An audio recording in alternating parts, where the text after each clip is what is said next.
আসসালামু আলাইকুম প্রিয় শিক্ষার্থীরা, কোর্স টিকায় আমার আজকের আলোচনার বিষয় হচ্ছে ষষ্ঠ শ্রেণীর চারুপাঠ বইয়ের ঝিঙ্গে ফুল কবিতা থেকে অতি গুরুত্বপূর্ণ কিছু অনুধাবনমূলক প্রশ্ন উত্তর নিয়ে। আমরা আলোচনা করছি ষষ্ঠ শ্রেণী বাংলা প্রথম পত্র চারুপাঠ অধ্যায়ভিত্তিক অনুধাবনমূলক প্রশ্নের উত্তর। কবিতার নাম ঝিঙ্গে ফুল, লিখেছেন কবি কাজী নজরুল ইসলাম। শিক্ষার্থীরা, তোমরা দেখতে পাচ্ছ এখানে কিছু অনুধাবনমূলক প্রশ্ন উত্তর দেওয়া আছে। আজকে আমি এগুলো আলোচনা করব।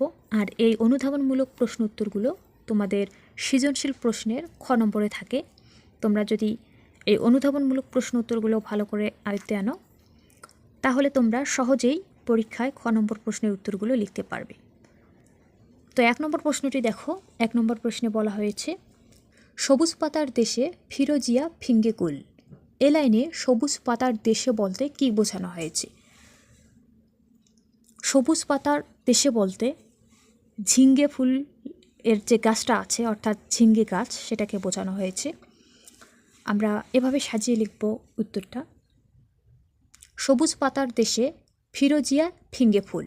এ লাইনে সবুজ পাতার দেশে বলতে ঝিঙ্গে গাছকে বোঝানো হয়েছে। ঝিঙ্গে গাছ সবুজ, ঝিঙ্গে পাতাও সবুজ। বাঁশের মাচা বড় বড় ঘন সবুজ পাতায় ভরে থাকে। তার মাঝে যখন ঝিঙ্গে ফুল ফোটে, তখন মনে হয় সবুজের রাজ্যে ফুল ফুটেছে। আলোচ্য লাইনে সবুজ পাতার দেশে বলতে এটাই বোঝানো হয়েছে। 2, ঝিঙ্গে ফুল কবিতাটি কোন ধরনের তা বুঝিয়ে লেখো। এটা হচ্ছে একটা প্রকৃতি বিষয়ক কবিতা। আমরা উত্তরে লিখব, কাজী নজরুল ইসলামের রচিত ঝিঙ্গে ফুল কবিতাটি প্রকৃতি বিষয়ক। কবিতায় ঝিঙ্গে ফুলের সৌন্দর্যের বর্ণনা করা হয়েছে। এটি গ্রাম বাংলা সৌন্দর্যকে আরও বেশি সৌন্দর্যময় করে তোলে। 3, আসমানের তারা ঝিঙ্গে ফুলের কাছে কি চায়? উত্তরে লিখব, ঝিঙ্গে ফুলের সৌন্দর্যে আকাশের তারা মুগ্ধ, তাই তারা চায় ঝিঙ্গে ফুল যেন তার দেশে চলে আসে। ঝিঙ্গে ফুল ফুটে মরা মাচানে, আর তারা জাগে দূরের আকাশে। কিন্তু ঝিঙ্গে ফুলের সৌন্দর্য প্রখরতা তারাদের নজর এড়ায় না, তাই ঝিঙ্গে ফুল যেন তারার দেশে চলে আসে, এজন্য তারারা হাতছানি দিয়ে ডাকে। অর্থাৎ ঝিঙ্গে ফুলের সৌন্দর্য আরও দৃঢ়ভাবে প্রকাশ করার জন্যই কবি এ কথাটি লিখেছেন। 4 নম্বর প্রশ্নে দেখো, ঝিঙ্গে ফুলকে পাতার দেশের পাখি বলা হয়েছে কেন? উত্তরে লিখব, ঝিঙ্গে গাছে উজ্জ্বল ও হাস্যময় রূপ নিয়ে ফুটে থাকা ঝিঙ্গে ফুলকে কবির কাছে পাখির মতো মনে হয়েছে। বাংলা প্রকৃতির অতি সাধারণ এক ফুল ঝিঙ্গে ফুল কবির হাতে অসাধারণ ব্যঞ্জনা লাভ করেছে।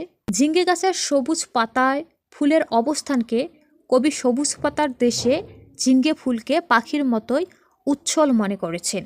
এ কারণে ঝিঙ্গে ফুলকে পাতার দেশের পাখি বলেছেন। 5, বাদাহিয়া বোটাতে বলতে কি বোঝানো হয়েছে? ঝিঙ্গে ফুলের সম্পর্ক বা বোটার সাথে ঝিঙ্গে ফুলের যে সম্পর্ক রয়েছে, বা ঝিঙ্গে ফুলের সাথে তার বোটার যে সম্পৃক্ততা, সেটাকে বোঝাতে এটা লিখেছেন।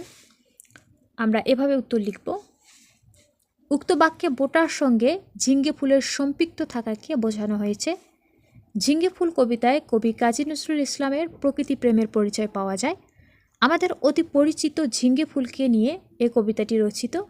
ফিরোজা রঙের ঝিঙ্গে ফুল পৌষের বেলা শেষে জাফরানি রঙে তার সৌন্দর্যের বিস্তার ঘটায়। এ কবিতায় বোটার সঙ্গে ঝিঙ্গে ফুলের লেগে থাকাকে হিমা বা অন্তরের বোটার সঙ্গে সংযুক্ত থাকাকে বোঝানো হয়েছে। 6, ঝিঙ্গে ফুল স্বর্গে যেতে রাজি হয়নি কেন?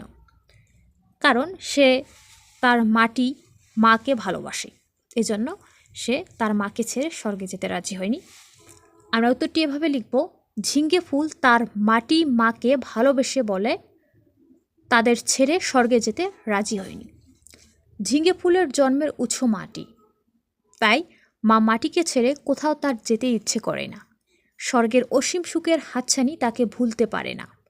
মা ও মাটিকে ভালোবাসে বলে তাদের ছেড়ে স্বর্গে যেতে রাজি হয় না সে। 7.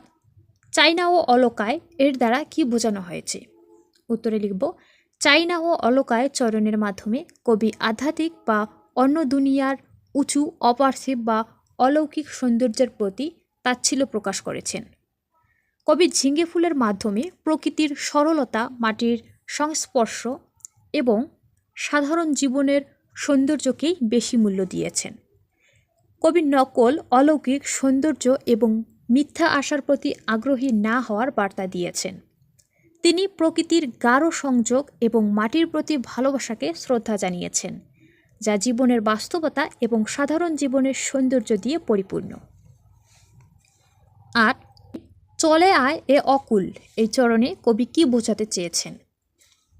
উত্তরে লিখব চলে আয় এ অকুল এ চরণে কবি বুঝিয়েছেন যে আকাশের তারা ঝিঙ্গে ফুলকে তার অসীমতায় আস্তে রাখছে। শ্যামলী মায়ের কোলে ঝিঙ্গে ফুল ফুটেছে সোনামুখ খুকুর মতো। ঝিঙ্গে ফুলের সৌন্দর্য দেখে প্রজাপতি ঝিঙ্গে ফুলকে ডাকছে তার কাছে আসার জন্য। আকাশের তারা ঝিঙ্গে ফুলকে ডাকছে তার অসীমতায় যাওয়ার জন্য। 9. শ্যামলী মায়ের কোলে সোনামুখ খুকুরে একথা দ্বারা কি বোঝানো হয়েছে? উত্তর শ্যামলী মায়ের কোলে সোনামুখ খুকুরে চরণটি দ্বারা সবুজ দেশের বুকে ঝিঙ্গে ফুলের অবস্থান বুঝিয়েছেন। সবুজের বুকে ঝিঙ্গে ফুল ফুটে থাকে অপরূপ সৌন্দর্য নিয়ে। কবি এখানে সবুজ প্রকৃতিকে মা ও সুন্দর ঝিঙ্গে ফুলকে সন্তান হিসেবে কল্পনা করেছেন। 10. গান তব শুনি সাজে তব ফুটে ওঠাতে ব্যাখ্যা করো।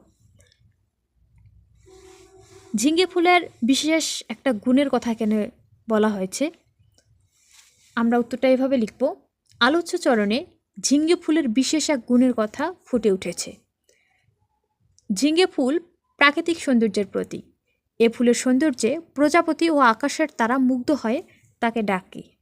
কবি বলেছেন সন্ধ্যায় এ ফুল ফোটার মধ্যে কবি গানের শব্দ শুনতে পান, অর্থাৎ ঝিঙ্গে ফুলই সন্ধ্যার সৌন্দর্যকে বৃদ্ধি করেছে। শিক্ষার্থীরা, এ কবিতার অতি গুরুত্বপূর্ণ 10টি অনুধাবনমূলক প্রশ্ন উত্তর আলোচনা করলাম। ঝিঙ্গে ফুল কবিতা থেকে এর বাইরে অনুধাবনমূলক প্রশ্ন তোমাদের পরীক্ষায় আসবে না আশা করা যায়, তাই তোমরা এই প্রশ্ন উত্তরগুলো ভালো করে মনে রাখবে, এগুলো ভুলে যাবে না। তো আজকের ভিডিও এখানেই শেষ করছি। ধন্যবাদ সবাইকে।